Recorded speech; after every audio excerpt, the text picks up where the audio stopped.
Hi hello dears, എല്ലാ മക്കൾക്കും എജ്യൂമേറ്റിൻ്റെ ഇന്നത്തെ ക്ലാസ്സിലേക്ക് സ്വാഗതം. നമ്മുടെ ക്ലാസ്സിലേക്ക് കടക്കുന്നതിന് മുന്നേയായി ചാനൽ ആദ്യമായി കാണുന്നവരാണെങ്കിൽ ഒന്ന് സബ്സ്ക്രൈബ് ചെയ്ത് സപ്പോർട്ട് ചെയ്യാൻ മറക്കരുതേ. അതുപോലെ വീഡിയോ നിങ്ങളുടെ കൂട്ടുകാരിലേക്ക് കൂടെ ഒന്ന് ഷെയർ ചെയ്ത് കൊടുക്കുകയും വേണം കേട്ടോ. നമ്മുടെ ക്ലാസ്സുകൾ മക്കൾക്ക് കുറച്ചുകൂടെ ഉപകാരപ്രദവും സുഖപ്രദവും ആവാൻ വേണ്ടിയിട്ട് പരിചയസമ്പന്നരായ അധ്യാപകരുടെ നേതൃത്വത്തിൽ നമ്മളിപ്പോൾ ഓൺലൈൻ ട്യൂഷൻ ആരംഭിച്ചിട്ടുണ്ട്. 1 മുതൽ 6 വരെയുള്ള മക്കൾക്കാണ് നമ്മളിപ്പോൾ ക്ലാസ്സുകൾ കൊടുത്തുകൊണ്ടിരിക്കുന്നത്. ക്ലാസ്സിനെ കുറിച്ചുള്ള കൂടുതൽ വിവരങ്ങൾ അറിയുന്നതിന് വേണ്ടിയിട്ട് നമ്മൾ താഴെ കൊടുത്തിട്ടുള്ള നമ്പറിൽ കോൾ ചെയ്യുകയോ വാട്സപ്പ് ചെയ്യുകയോ ചെയ്താൽ മതി. ഇന്നത്തെ ക്ലാസ്സിൽ നമ്മൾ 5ാം ക്ലാസ്സിലെ മക്കളുടെ കേരള പാഠാവലിയിലെ ഫസ്റ്റ് യൂണിറ്റിലെ 2ാമത്തെ പാഠമാണ് കേട്ടോ നോക്കാനായിട്ട് പോകുന്നത്. അപ്പോൾ കഴിഞ്ഞ ക്ലാസ്സിൽ നമ്മൾ അടുക്കള എന്നുള്ളൊരു കവിതയും അതിലെ ആക്ടിവിറ്റീസും ഒക്കെ ചെയ്തു അല്ലേ. ഇനി നമുക്ക് മറ്റൊരു അടുക്കളയിലേക്ക് പോകാം. ചട്ടിപ്പത്തിരി എന്നാണ് കഥയുടെ പേര്. അദ്രുമാൻ പിയാപ്ല വൈകുന്നേരം തന്നെ സാമാനങ്ങളൊക്കെ വരുത്തിച്ചു. പിറ്റേന്ന് രാവിലെ ചട്ടിപ്പത്തിരിയുടെ ഇതിഹാസം ആരംഭിക്കുന്നു. വാങ്ങിയ സാധനങ്ങളൊക്കെ എണ്ണം നോക്കേണ്ടതാണ്. ഏറെ കുട്ടികളുള്ള പുരയാണ്. കുട്ടികളുടെ കൈകൾ എല്ലായിടത്തും എത്തും.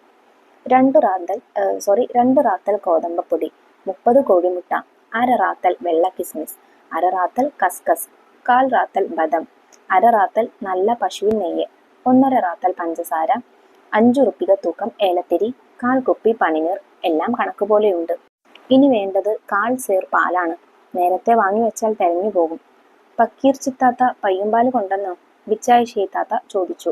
മൂപ്പത്തി എപ്പം കൊണ്ടുവന്നിക്കണ്? ഞാൻ ഉറിമ്മല് മൂടി വെച്ചിക്കണ്, കൽമേയി പറഞ്ഞു. കൽമേയി പാലും അടുത്തു തന്നെ കൊണ്ടുവന്നു വെച്ചു.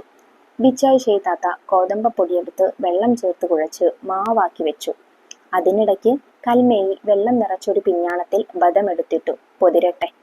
പാത്തുമ്മേയി താത്ത 30 കോഴിമുട്ടയും ഉടച്ച് സാനിൽ പാർന്നു. പഞ്ചാര പൊതിയഴിച്ച് കുറച്ച് പഞ്ചാര ഉടച്ച മുട്ടയിലിട്ടു. ഏലത്തിരിയും എടുത്തിട്ടു.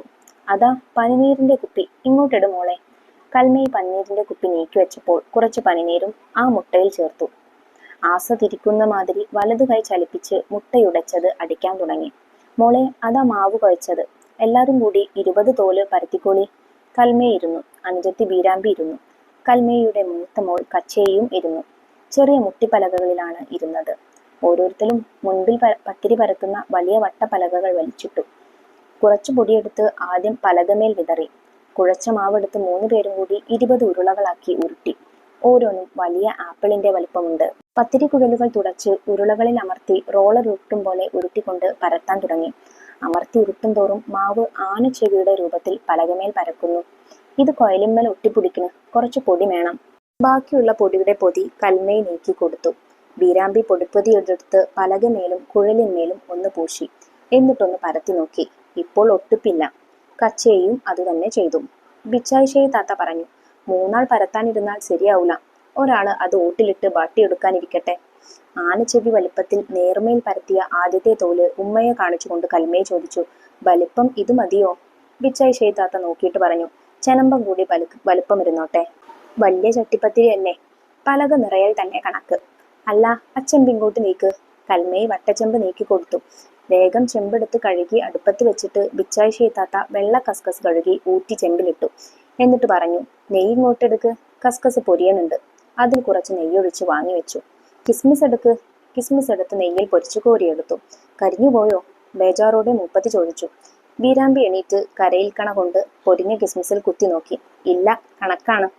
സമാധാനം. ബിച്ചായി താത്ത പിഞ്ഞാണത്തിൽ നിന്ന് പൊതിരാനിട്ട ബദമെടുത്ത് തോലുരിച്ച് ചെറിയ ചെറിയ കഷ്ണങ്ങളാക്കി നുറുക്കാൻ തുടങ്ങി. അപ്പോൾ ചോദിച്ചു, പാലും പഞ്ചാരയും കലക്കി വെച്ചോ? കൽമേയി വിരൽ കടിച്ചു. ഞാനത് മരിച്ച പോലെ മറന്നുപോയി. നല്ല മറതിയാ. എല്ലാത്തിനും ഞാൻ തന്നെ വേണമെന്ന് വെച്ചാലോ? നിങ്ങളൊക്കെ ഇതൊക്കെ പഠിക്കണ്ടേ? എല്ലാ കാലത്തും ചട്ടിപ്പത്തിരി ചൂടാൻ ഉമ്മ ഉണ്ടാവുമോ? ബിച്ചായി താത്ത പശുവിൻ പാലെടുത്ത് പഞ്ചസാരയിട്ട് നന്നായി ഇളക്കി വേറൊരു വലിയ സാനിലൊഴിച്ചു. ബാട്ടിയ തോലൊക്കെ ഇതിലിട്, പദം പരട്ടെ. അല്ല, 2 ആളും കൂടി ഇതുവരെ 2 തോല പരത്തിയത്? ഇക്കണക്കിന് ഇതാവാൻ മോന്തിയാവോലോ. ഇല്ലുമ്മ, ഇപ്പം പരത്തി തരാം. അവർ പണിക്ക് വേഗം കൂട്ടി. അടുപ്പ് പോണ്, ചെമ്പെടുത്ത് അടുപ്പത്ത് വെക്കി. അടുപ്പിൽ വെറുതെ തീ കത്തുന്നത് കണ്ടപ്പോൾ ബിച്ചായി താത്ത പറഞ്ഞു. നെയ്യിൽ പൊരിച്ചെടുത്ത വെള്ള കസ്കസും കിസ്മിസും ബദാം നുറുക്കിയ കഷ്ണങ്ങളും കൂട്ടിക്കുഴച്ച് പണ്ടമാക്കി ഒരു വലിയ കാസയിൽ മാറ്റിവെച്ചു. ബെല്ലിമ്മ, കോളായോ? കൽമേയിയുടെ മകൻ അബു അടുക്കളയിൽ കടന്നിട്ട് ചോദിച്ചു. എത്തിയോ?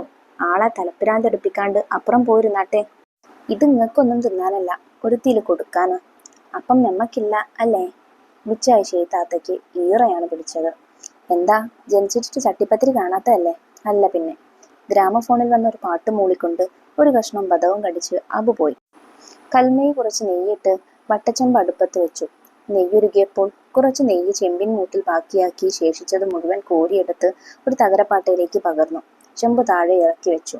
20 തോലും പരത്തി കഴിയുമ്പോഴേക്ക് മണിക്കൂർ 3-4 കഴിഞ്ഞിരുന്നു. വേറെയും ചില കുട്ടികൾ അടുക്കളയിലേക്ക് വന്നു. കാസയിൽ പണ്ടം കുഴച്ചു വെച്ചതിൽ നിന്ന് ഒരു കഷ്ണം ബദമെടുത്ത് ഉസ്മാൻ വായിലിട്ടു. ബിച്ചായി ഷെയ്ത്താത്ത അവനെ ഒരു നോട്ടം നോക്കി. നിങ്ങളെല്ലാരും കൂടി പണിയെടുക്കാൻ വന്നാല് ഇപ്പണി തീരൂല. ഒരു കണ്ടം ബദമെടുത്തില്ലേ, ഇനി അപ്പുറം പോയി കളിച്ചോളി, വേറൊരുത്തൻ ചോദിച്ചു. ഒരു കണ്ടം കിസ്മിസ്. മാവ് പരത്തി തോലാക്കിയവരും പരത്തിയ തോല് ഓട്ടിലിട്ട് വാട്ടിയവളും എണീറ്റ് പത്തിരി പലകകൾ മാറ്റിവെച്ചപ്പോൾ ബിച്ചായി ഷെയ്ത്താത്ത ചോദിച്ചു, 20 തോല് തികച്ചുമില്ലേ? അവർ ഒരിക്കൽ കൂടി എണ്ണി. ഉണ്ട്. ഇനി കയ്യാക്കത്തിന് ഒരാളിവിടെ നിന്നാ മതി. കൽമയിൽ നിന്നു. മറ്റു 2 പേർ അടുക്കളയിൽ നിന്നും പോയി. ബിച്ചായി ഷെയ്ത്താത്ത പാലിൽ പദം വരാനിട്ട വാട്ടിയ 2 തോലുകൾ ഒന്നിനു മുകളിൽ മറ്റൊന്നായി നെയ്യുള്ള ചെമ്പിലിട്ടു. പണ്ടം ഇങ്ങോട്ടെടുക്ക്. കസ്കസും കിസ്മിസും ചേർത്ത് കുഴച്ച പണ്ടം കൽമയെ എടുത്തു നീട്ടി. എട്ടിയായി വെച്ച 2 തോലിന്റെ മീതെ മൂപ്പത്തി കുറച്ചു പണ്ടം വിതറി. എന്നിട്ട് പഞ്ചസാരയും ഏലത്തിരിയും പനിനീരും ചേർത്ത് കലക്കി അടിച്ചു വെച്ച കോഴിമുട്ട കൊഴുപ്പിൽ നിന്ന് കുറച്ചെടുത്ത് പണ്ടത്തിന്റെ മേൽ പാർന്നു. ചാഞ്ഞും ചെരിഞ്ഞും നോക്കി. മുട്ട കലക്കിയത് തോലിന്റെ എല്ലാ ഭാഗത്തും എത്തിയോ? അതിനു മീതെ പിന്നെ ഒറ്റത്തോലാണ് എടുത്തു വെച്ചത്. അതിനു മീതെയും പണ്ടമിട്ടു. മുട്ട കലക്കിയതും പാർന്നു. പടച്ചോനെ, ഇത് നന്നാകണേ, ആളുകളെ കൊണ്ട് പറയിക്കരുതേ. ആയോ? ഏതോ കുട്ടി അടുക്കള വാതിൽക്കലിൽ നിന്ന് ചോദിച്ചു. ബിച്ചായി ഷെയ്ത്താത്ത അത് കേട്ടില്ല. അതെന്നല്ല, ലോകത്തിലെ മറ്റൊരൊച്ചയും കേട്ടില്ല. കണ്ണും കൽബും ആത്മാവും ഒക്കെ ചെമ്പിനകത്ത് രൂപം പ്രാപിച്ചു വരുന്ന ചട്ടിപ്പത്തിരിയുടെ സൃഷ്ടികർമ്മത്തിൽ തറച്ചു നിൽക്കുന്നു. കണ്ണോ മനസ്സോ ഒന്ന് തെറ്റിയാൽ കുപ്പായം വിയർപ്പിലൊട്ടി. നെറ്റിയുടെ 2 അറ്റങ്ങളിലും പളുങ്കിന്റെ മണി പോലെ വിയർപ്പിന്റെ തുള്ളികൾ ഉരുണ്ടുകൂടി നിന്നു. മനസ്സ് വട്ടച്ചെമ്പിനകത്തു മാത്രം വട്ടമിട്ട് പറക്കുന്നു. നന്നായാൽ മതി റബ്ബേ. ബിച്ചായി ഷെയ്ത്താത്ത ആദ്യം ചെയ്തത് തന്നെ ആവർത്തിക്കുന്നു. 4-മത്തെ തോല് വച്ചു. എല്ലാം ക്രമമനുസരിച്ച് നടക്കുന്നു. 19-മത്തെ തോലാണ്. 20 തികയുന്നു. നിവർന്നു നിന്ന് നോക്കി. ബാക്കിയുള്ള പണ്ടം മുഴുവൻ 20-മത്തെ തോലിന്റെ മുകളിൽ വിതറി. ചാഞ്ഞും ചെരിഞ്ഞും നോക്കി. എല്ലാം സമമായി പതിഞ്ഞിരിക്കുന്നു. മുട്ട കലക്കിയ സാൻ കയ്യിലെടുത്തു. അത് മുഴുവൻ വടിച്ച് അവസാനത്തെ തോലിന് മീതെ നടുവിൽ പാർന്നു. എല്ലാ ഭാഗത്തേക്കും ഒലിച്ച് സമമാകുന്നു. 31 നിവർന്ന് കൈ കുടഞ്ഞു. ഊർന്നു വീണ തട്ടം നേരെയാക്കി. എന്നിട്ട് ബിസ്മില്ലാ. വിറയ്ക്കുന്ന കൈകളോടെ ചെമ്പ് അടുപ്പത്ത് കയറ്റുന്നു. മൂടിയെടുത്ത് ചെമ്പിന് മുകളിൽ വെച്ചു. അടുപ്പിലെ ചകിരിത്തീയിൽ നിന്ന് കുറച്ചെടുത്ത് ചെമ്പിന് മുകളിൽ ഇട്ടു. പുതിയ ചകിരിയും ഇട്ടു. അടുപ്പിലെ തീയൊന്ന് ഉള്ളോട്ട് തള്ളി. മാറി നിന്ന് അടിയിലും മുകളിലും തീ ശരിയായ നിലയിലാണോ എന്ന് നോക്കി. ബറാബർ. റബ്ബേ, ഇത് നന്നാകണേ. നെറ്റിയിൽ ഉരുണ്ടുകൂടിയ വിയർപ്പ് തുള്ളികൾ ചൂണ്ടുവിരൽ മടക്കി തുടച്ച് അവർ പ്രാർത്ഥനാഭാവത്തിൽ നിന്നു. നന്നാവും മോളെ, ഒരു ബായിക്ക് ബെത്തിലടക്ക. ഇനിയൊന്ന് മുറുക്കണം. പലഹാരങ്ങളുടെ താജ് പണിത ആ കൈകൾക്ക് ആശ്വാസം തോന്നി. മനസ്സിൽ നിറഞ്ഞ നിർവൃതി. സുൽത്താൻ വീട് എന്ന നോവലിൽ നിന്നുള്ളതാണ്. PA മുഹമ്മദ് കോയയുടെ നോവലാണ് കേട്ടോ ഇത്. ഇനി നമുക്കിതിലെ പ്രവർത്തനങ്ങൾ ചെയ്തു നോക്കാം. വായിക്കാം, പറയാം. ചോദ്യം 1. അടുക്കളയിൽ ചട്ടിപ്പത്തിരി ഉണ്ടാക്കാൻ ഉപയോഗിക്കുന്ന കുറെ ഉപകരണങ്ങളുണ്ട്. ഏതെല്ലാമാണവ? മുട്ടിപ്പല, വട്ടപ്പല, പത്തിരിക്കുഴൽ, കയിൽ, ഉറി തുടങ്ങിയ ഉപകരണങ്ങളെ പറയുന്നുണ്ട്. കൂടാതെ പലതരത്തിലുള്ള പാത്രങ്ങളായ പിഞ്ഞാണം, സാൻ, ചെമ്പ്, കാസ, വട്ടച്ചെമ്പ്, മൂടി, തകരപ്പാട്ട തുടങ്ങിയവയും ഉപയോഗിച്ചിട്ടുണ്ട്. ചോദ്യം 2. ഏറെ കുട്ടികളുള്ള പുരയാണ്. കുട്ടികളുടെ കൈകൾ എല്ലായിടത്തും എത്തും. ഇങ്ങനെ പറഞ്ഞത് ഏത് സന്ദർഭത്തിലാണ്? ഇങ്ങനെ പറയാൻ കാരണമെന്ത്? അത്തിമൻ പിയാപ്ല ചട്ടിപ്പത്തിരി ഉണ്ടാക്കാനുള്ള സാധനങ്ങളൊക്കെ തലേന്ന് വൈകുന്നേരം തന്നെ എത്തിച്ചിരുന്നു. പത്തിരി ഉണ്ടാക്കാനായുമ്പോൾ ആ സാധനങ്ങളൊക്കെ അവിടെ തന്നെ ഉണ്ടോ എന്ന് നോക്കുന്നതാണ് സന്ദർഭം. പഴയകാല കൂട്ടുകുടുംബമായതിനാൽ ഒരുപാട് കുട്ടികൾ ഉണ്ടാകും. ചട്ടിപ്പത്തിരി കുട്ടികൾക്ക് ഏറെ ഇഷ്ടമുള്ള സാധനമായതിനാൽ അതിനുള്ള സാധനങ്ങളായ കിസ്മിസ്, ബദാം അതൊക്കെ കുട്ടികൾ എടുത്തു കഴിക്കാനുള്ള സാധ്യതയുണ്ട്. അതുകൊണ്ടാണ് അതൊക്കെ ഇല്ലേ എന്ന് ഉറപ്പുവരുത്തുന്നത്. ചോദ്യം 3.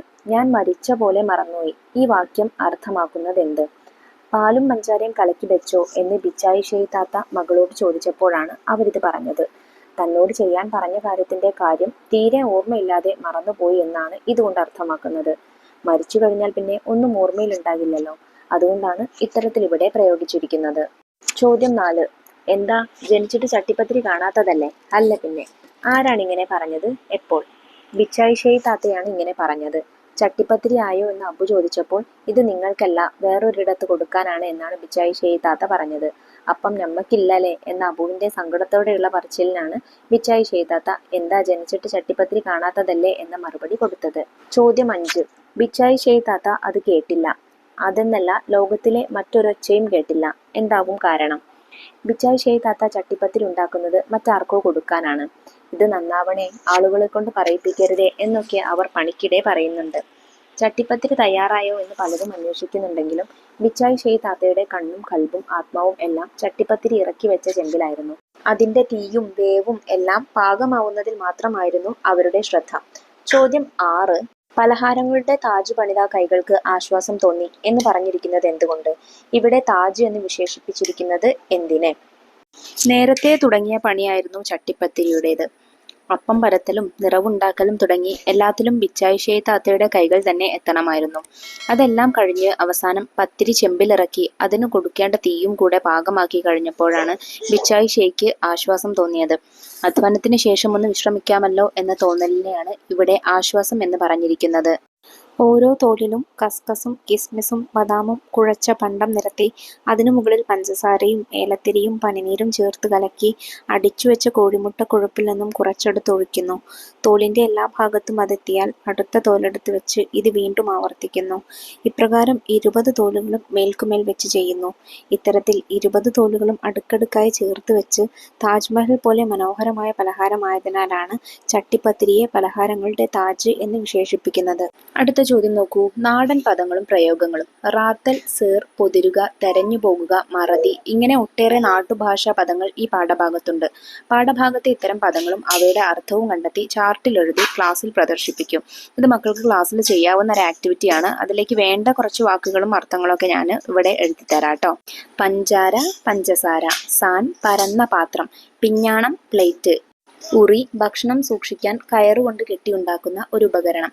പയ്യുംപാല്, പശുവിൻ പാല്. സേർ, ഒരളവ്. 4 നാഴിയാണ് ഒരു സേർ. ഏലത്തിരി, ഏലക്കായ. ഗോതമ്പപ്പൊടി, ഗോതമ്പ് പൊടി. റാത്തൽ, ഒരു അളവ്. സാമാനങ്ങൾ, സാധനങ്ങൾ. ആസ, കടയാൻ ഉപയോഗിക്കുന്ന കോൽ അഥവാ കടക്കോൽ എന്നും പറയാട്ടോ. അടുത്ത ചോദ്യം നോക്കൂ. താജ് പണിയുന്ന താത്ത. പലഹാരങ്ങളുടെ താജ് പണിയുന്ന ബിച്ചായി ഷേയ് താത്തയെ ഈ കഥ വായിക്കാത്ത കൂട്ടുകാർക്ക് പരിചയപ്പെടുത്തുന്നതിനായി ഒരു കത്തെഴുതൂ. കത്തെഴുതുമ്പോൾ ശ്രദ്ധിക്കുക, ആദ്യം ഒരു ബോർഡറൊക്കെ വരയ്ക്കുക, പിന്നെ ഡേറ്റും അതുപോലെ ഏതാണ് സ്ഥലം പ്ലേസും എഴുതി കൊടുക്കുക കേട്ടോ. പ്രിയപ്പെട്ട ആമിക്ക്, നിനക്ക് സുഖമല്ലേ? ഞാനിവിടെ സുഖമായിരിക്കുന്നു. നീ എന്നാണ് ദുബായിൽ നിന്ന് തിരിച്ചു വരുന്നത്? ഇവിടെ സ്കൂളിൽ പാഠങ്ങളൊക്കെ തുടങ്ങി കേട്ടോ. നമ്മുടെ മലയാളത്തിൽ ചട്ടിപ്പത്തിരി എന്നൊരു കഥയുണ്ട്. നല്ല മനോഹരമായ കഥയാണിത്. PA മുഹമ്മദ് കോയയാണ് ഇതെഴുതിയിരിക്കുന്നത്. സുൽത്താൻ വീടാണ് കഥാപശ്ചാത്തലം. സുൽത്താൻ വീട്ടിൽ വിരുന്നുകാർക്കുള്ള ചട്ടിപ്പത്തിരി ഉണ്ടാക്കുകയാണ് ബിച്ചായി ഷേയ് താത്ത. കൂടെ മക്കളുമുണ്ട്. വളരെയധികം ശ്രദ്ധയോടും അധ്വാനത്തോടും കൂടിയാണ് അവരിതുണ്ടാക്കുന്നത്. ചട്ടിപ്പത്തിരി ഉണ്ടാക്കുന്ന രീതി അതിമനോഹരമായി എഴുത്തുകാരൻ ഇതിൽ വിവരിച്ചിട്ടുണ്ട്. വായിച്ചു കഴിയുമ്പോൾ രുചിയൂറുന്ന ചട്ടിപ്പത്തിരി നമ്മുടെ മുന്നിൽ തയ്യാറായി നിൽക്കുന്ന പോലെ നമുക്ക് തോന്നും. തനത് കോഴിക്കോടൻ ഭാഷയിലാണ് ഇത് എഴുതിയിരിക്കുന്നത്. കഥാപാത്രങ്ങളുടെ സംഭാഷണമെല്ലാം തന്നെ കോഴിക്കോടൻ ഭാഷയിലാണ്. ഇന്ന് നമ്മൾ കാണുന്ന പാചക വീഡിയോകളൊന്നും ഒന്നുമല്ല കേട്ടോ. അന്നത്തെ പാചക രീതിയും അതിനുപയോഗിക്കുന്ന അടുക്കള ഉപകരണങ്ങളും പാത്രങ്ങളും എല്ലാം തന്നെ വളരെ വ്യത്യസ്തമായിരുന്നു. ഈ നോവലിൽ പല പല ഉപകരണങ്ങളുടെ പേരുകളും പറയുന്നുണ്ട്. ചട്ടിപ്പത്തിരി ഉണ്ടാക്കാൻ അന്ന് മിക്സിയും ഓവനും ഒന്നും ഇല്ലല്ലോ. അടുപ്പിൽ തീ കത്തിച്ചൊക്കെ ഉണ്ടാക്കണ്ടേ. എന്നിട്ടും അവരുണ്ടാക്കുന്നതിനൊക്കെ എന്ത് രുചിയായിരുന്നിരിക്കുമല്ലേ. ഈ പാഠഭാഗം വായിച്ചു തീർന്നപ്പോൾ അക്കാര്യങ്ങളൊക്കെയാണ് എൻ്റെ മനസ്സിലോട്ട് വന്നത്.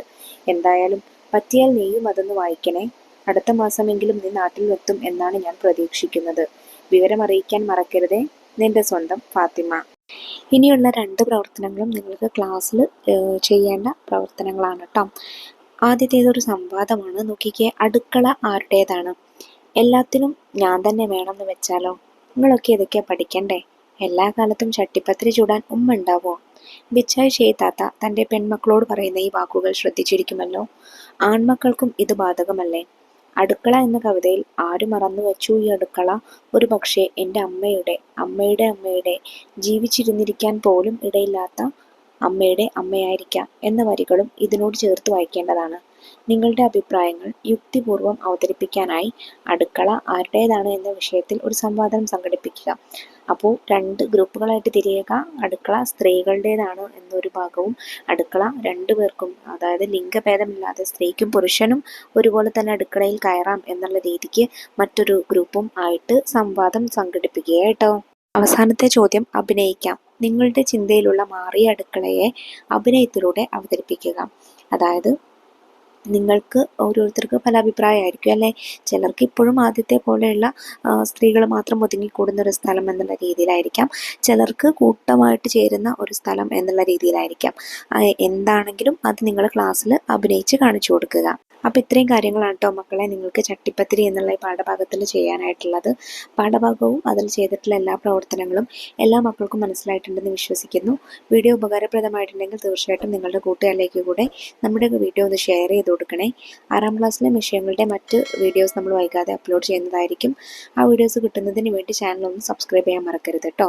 അപ്പോൾ ശരി, അടുത്ത ക്ലാസ്സുമായി നമുക്ക് വീണ്ടും കാണാം. താങ്ക്